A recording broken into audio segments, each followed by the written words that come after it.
Cameron completely fell apart, his eyes filled with despair. The reason he'd gotten so far, becoming an executive at such a young age, was largely because he'd eagerly signed a very demanding contract.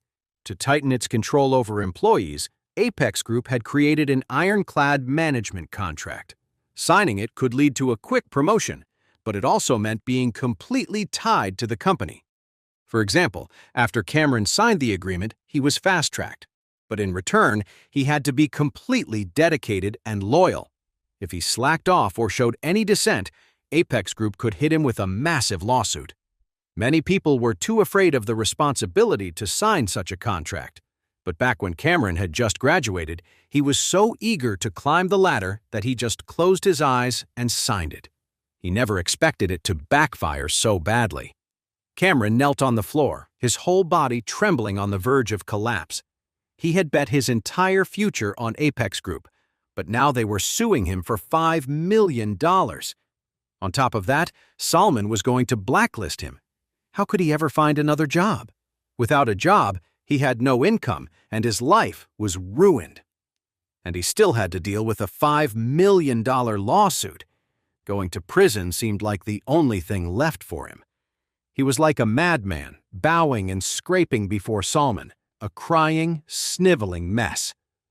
"Mr. White, please forgive me this one time. Give me another chance, Mr. White. If I'm blacklisted, I'll have no way to pay the company the $5 million. Please, let me stay with the company. I'll be your workhorse. I'll do anything. I'll toe the line, be a model employee, and do whatever it takes to contribute." Salman kicked him back. "What's the use of admitting you're wrong now? Did you think the world revolves around you? You think you can just mess up, say I'm sorry, and everything will be forgiven? Let me tell you something. If Mr. Wade gets angry with me because of you, then I will kill you." Cameron trembled with fear, his face as pale as a sheet. He couldn't believe that Charlie, the loser he'd looked down on, had so much power that Salman would kill someone like him without a second thought. If he had known this from the start, he would have gladly knelt and begged Claire for forgiveness the moment he saw her. He never would have rejected her. But now it was too late to say anything. His life was over. At that moment, Salman frowned, noticing Sasha and Jasper in the office for the first time. He asked, "Who are you two? Are you friends with Cameron, or are you employees here?" The words snapped Sasha and Jasper back to reality, and they quickly denied everything. No, we have nothing to do with him. We don't even know him." Now was the time to distance themselves from Cameron. There was no way they were going to admit to knowing him. "Really? Then why were you in his office?" Laughing with him. Hearing this, Cameron snapped, his voice filled with anger. "Mr. White, they're my old college classmates. They're the ones who egged me on to reject Claire." Cameron had lost his mind. His life was in ruins, and there was no way he was letting Sasha and Jasper walk away unscathed. Salman said coldly, "So the dogs are turning on each other. Blacklist these two as well." When Jasper heard this, he flew into a rage, turning on Cameron. "Cameron, you're dragging me down with you? You'll pay for this." Meanwhile, Charlie had already gotten a cab and was heading home with Claire. He glanced over at Claire, who had been silent the entire ride. Gently, he said, "Don't worry about the job. We'll find you something in a couple of days. It's their loss for not hiring you. Besides, it doesn't sound like a great company anyway. Working there would probably just hold you back." Claire sighed. "It's so hard to find a job right now. I guess I just have to keep looking and hope for the best." Charlie asked her, "Have you thought about trying the M. Grand Group?" Claire shook her head. "I could never get into the M. Grand Group. They have really strict hiring processes and standards. It'd be embarrassing to have to start at the very bottom." Charlie sighed. "Honey, honestly, I think you should start your own business." "Start my own business?" Claire asked, surprised. How would I even do that? Charlie said, You've been in this industry for years. You've built up a lot of contacts. Doris from the M. Grand Group seems to really like you, and Salman is counting on me to help him with his energy alignment. He could help too. Claire laughed. You need at least $2 or $3 million in capital just to start a company, not to mention all the follow-up investments. Where would we get that kind of money?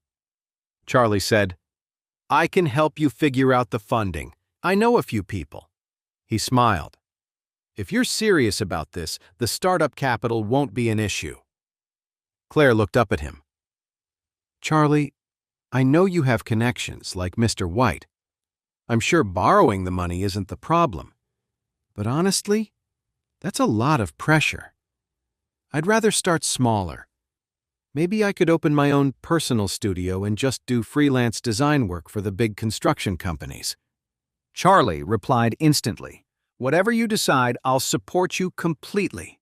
Claire nodded gratefully. I want to start with the studio and make it a success. The Wilson family thinks I can't survive without the Wilson Company. I'll show them they're wrong. Charlie thought for a moment, then nodded and smiled.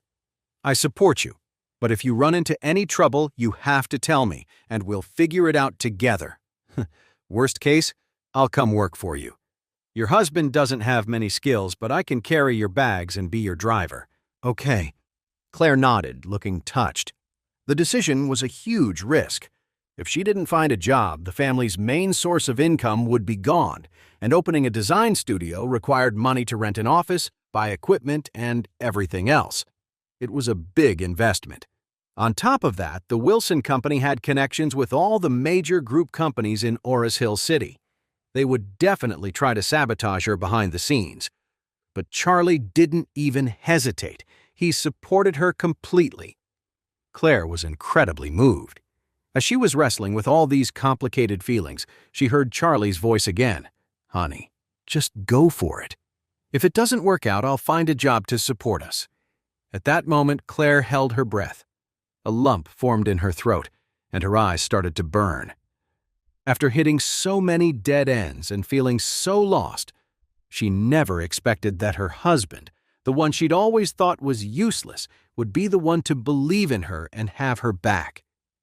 Charlie's suggestion to start her own business kept Claire up all night. The next morning, she still looked exhausted. After waking up, Claire hurried to get ready. Charlie asked with concern, Honey, why are you up so early? You should have slept in. Claire said, I have to go to the future company and I can't be late. Charlie asked, Future company? Another interview? No. Claire shook her head and hesitated for a moment.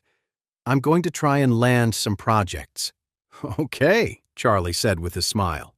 If you start a construction company, I'll come work for you. You can't just start a construction company that easily. You need funding and connections, and I have neither. Claire explained, I'm going to start with a studio. I'll get an office and do freelance design work for other construction companies. Once I've built up some contacts and saved some money, then I'll register a proper company. Charlie smiled. Money and connections aren't a problem. If you really want to start a company, I'll set one up for you. No. Claire immediately rejected his offer and said seriously, I want to try this on my own first. Besides, where would you get those kinds of resources? You can't just snap your fingers and open a construction company. Charlie said, I have the money to start a company, and I have the connections you need. The M. Grand Group's investments cover almost 70% of the industries in Oris Hill. It would be easy to get a few design contracts from them. Claire thought he was joking and dismissed it with a wave of her hand. You don't understand how the construction industry works. I'll handle the investment side of things myself. You don't need to worry about it. To register a construction company, you need at least $10 million in startup capital, plus working capital. Where would he get that kind of money? Even if he somehow had the money, there's no way he'd have connections in the construction industry. Charlie was speechless. His wife was choosing to start from scratch when he had all these resources ready for her. He really didn't know what to say. As soon as Claire walked out the door, her mother-in-law, Elaine, walked in. Her pension was tied to the Wilson Group, so she had been going over there a lot the past couple of days. Even though Claire's family had broken ties with the Wilson family, Elaine was still hoping they could patch things up. Where did Claire go? She went to look for a project. What kind of project? Elaine said angrily. Is she really planning to leave the Wilson family? It was just a little misunderstanding. Why is she making such a big deal out of it, talking about cutting ties? How does that look? Jacob stared at Elaine, doing a double take. Honey, did you go to the Wilsons' house? Did Mrs. Wilson get in your head? What are you talking about? I'm not confused at all. Elaine sat down on the sofa, fuming. Tomorrow, you're going to the Wilsons' house with me to apologize to Mrs. Wilson. She is your mother, and that's your older brother. You don't just throw away family. Jacob's face darkened, and he said angrily, They tried to sell my house and steal Charlie's villa. They never treated me like family. If you want to apologize, go ahead. But I am never stepping foot in that house again. For me, the best thing is to stay away from the Wilson family. Seeing the usually mild-mannered Jacob being so stubborn, Elaine was furious. She turned to Charlie. Charlie, your father-in-law is being a complete blockhead. You talk some sense into him. This is just a family spat, not some lifelong feud. His mother is just confused, and he's talking about cutting ties? That's ridiculous. Besides, my pension depends on the Wilson Group. She's confused? Jacob jumped to his feet, enraged. She tried to take my property, steal Charlie's villa, and told Claire to divorce you and marry someone else. You call that confused? You go over to that house, they feed you some sob story, and you just eat it all up. Seeing his in-laws arguing and both trying to pull him into the middle of it, Charlie felt a headache coming on. He quickly made an excuse. Claire asked me to pick her up. I have to go.